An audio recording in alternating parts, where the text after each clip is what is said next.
How is your preparation going on? This is the question from the unit amines, क्योंकि जितने भी यहाँ पे ऑर्गेनिक कंपाउंड्स दिए हैं सभी में NH2 and NH2 means this is the question from the amine unit, and the question is a probable question for the coming board examination of chemistry. Write the main product. इनके ना main product लिखने हैं आपने। हो सकता है आपको word equation दी जाए, मैंने यहाँ पे केमिकल फॉर्मूलेस लिख दिए हैं। हो सकता है इट कैन बी सेज कि what is the product when ethane amine is reacting with the nitrous acid.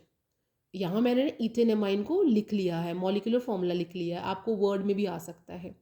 और what is the product when benzene sulphonyl chloride react with the ethane amine, ऐसा भी आ सकता है ना। So write the product, and the question can be like that when aniline is react with the acid chloride. तो ये मैंने जो वर्ड इक्वेशंस की वजह मैंने केमिकल फॉर्मूलेस लिख दिए हैं। तो question can be either way round, आपको वर्ड इक्वेशन आ जाए, केमिकल फॉर्मूला आ जाए, रिएजेंट देखो मैंने कौन सा लिखा और क्या प्रोडक्ट बनेगा। क्लियर? तो आज जब हम इसका आंसर लिखेंगे, जो फर्स्ट हमारा इक्वेशन है जिसमें कि CH3CH2 और NH2 है, ये क्या है? This is the ethane amine. Ethane E नहीं लिखेंगे, साथ में हम एमाइन लिख देंगे। मीन्स ये क्वेश्चन, ये जो मैंने लिखा है this is from the amine, और हम इसको रिएक्ट करवा रहे हैं दैट इज़ HNO2 मतलब नाइट्रस एसिड के साथ। और टेम्परेचर भी दिया हुआ है, टेम्परेचर कितना है? 0 डिग्री सेल्सियस। 0 डिग्री सेल्सियस है।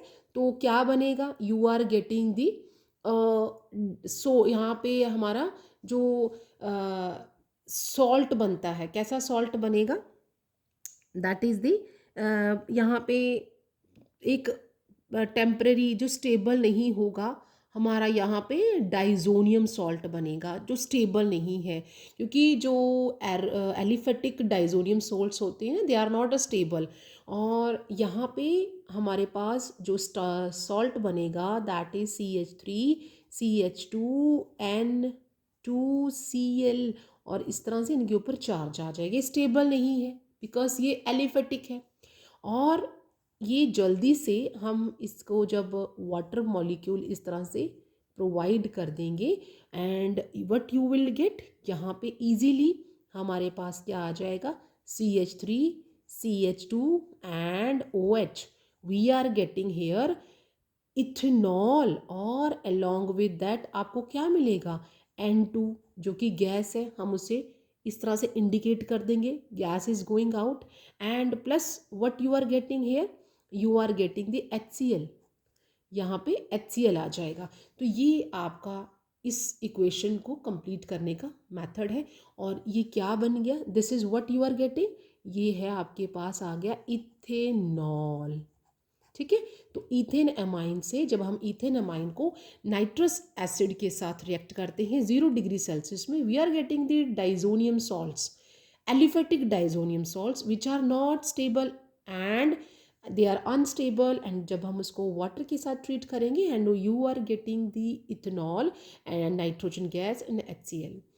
तो यहाँ पे जो सेकेंड अब हमारा रिएक्शन है दैट इज हमें दिया हुआ है वी आर हैविंग अ एक इसे हम हर्न्सबर्ग रिएजेंट भी कहते हैं। मैंने डबल अल्टरनेट सिंगल बॉन्ड्स लगा दिए हैं एंड सल्फर के साथ इस तरह से।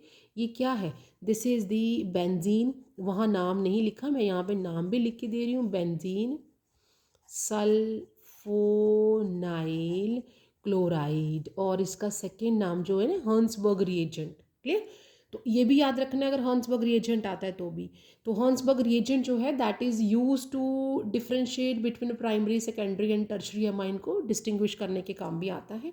और ये रिएक्ट किसके साथ कर रहा है? प्राइमरी एमाइन के साथ। क्या है? दैट इज़ C2H5 और N के साथ एक तरफ H लगा हुआ है, इस तरफ H कर लेते, 2 H है ना। और यहाँ से आपने ये HCl को रिमूव करवा देना है। ठीक है, हम इस तरह से HCl को यहाँ से रिमूव करवा देंगे, माइनस HCl लिख लो। तो हमारे पास जो प्रोडक्ट आ जाएगा rest will be the same, ऐसे ही रिंग आ जाएगी और अल्टरनेट डबल और सिंगल बॉन्ड आ जाएंगे।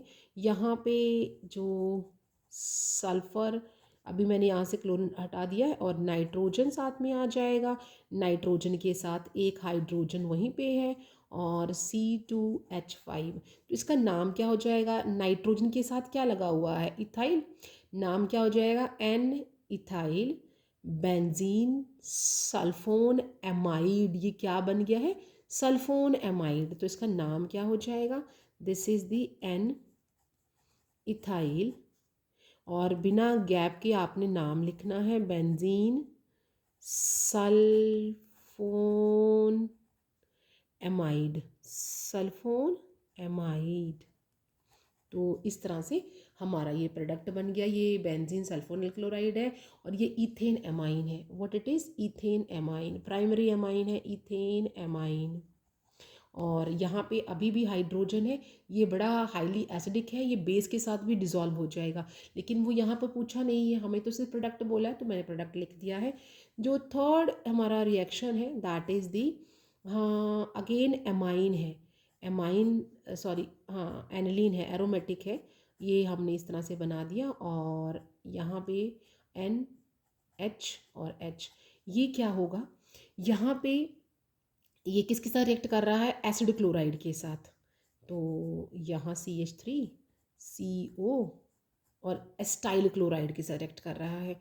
जब ये रिएक्ट होगा तो यहाँ से HCl चला जाएगा और यहाँ इस नाइट्रोजन, ये जो एमाइन है, इसके जो रिएक्शन फर्दर यहाँ पे ना हो, इसकी जो रिएक्टिविटी उसे कम करने के लिए हम क्या करते हैं, इसको पहले यहाँ पे एस्टाइलेशन कर रहे हैं। तो what you are getting here, you will get the, हमारा इस तरह से ही ये अल्टरनेट डबल बॉन्ड रहेंगे, नाइट्रोजन के साथ एक H इधर ऐसे ही रहेगी और रेस्ट यहाँ पे COCH3।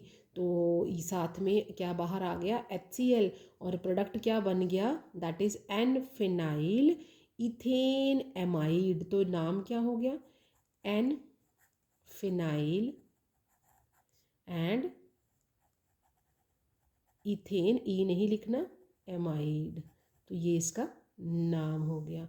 तो इस तरह से अगर आपको वर्ड इक्वेशन आती है तब भी, यहाँ पे स्ट्रक्चरल फार्मूले लिखे हुए थे तब भी हम कंप्लीट कर लेंगे। बस हमने ये देखना कि रिएजेंट कौन सा है और कैटलिस्ट या टेम्परेचर क्या दिया हुआ है, तो what would be the product.